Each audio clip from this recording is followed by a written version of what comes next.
It is certainly not the first time in nearly 2 years of war that there has been hope for a peace agreement, but it could be the one with the best chances of success, and at least in recent months. Even Pope Leo XIV today praised significant progress towards peace there, summarizing rather widespread optimism brought on after Hamas issued a positive response to Donald Trump's peace proposal, insisting it is keen to reach a deal. Now, those comments came ahead of a new wave of indirect talks between Hamas and Israeli negotiators in Egypt. For more, we'll cross now to our Israel correspondent, Noga Tarnopolsky. Hi, Noga. So what are the negotiators talking about this time around? Hi, Aaron. Well, the talks are going to start tomorrow in the Egyptian resort of Sharm el-Sheikh.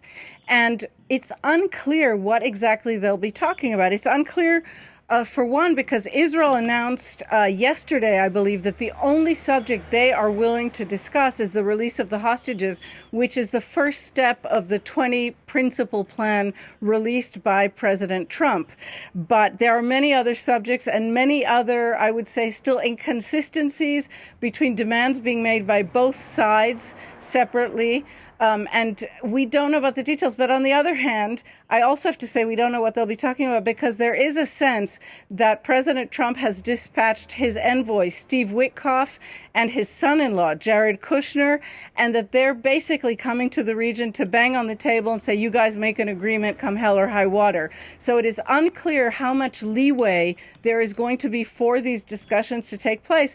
I want to point out that President Trump issued kind of warnings to both sides last night in different posts. He warned Hamas that if they don't release the hostages within days, he said, or else, whatever will happen.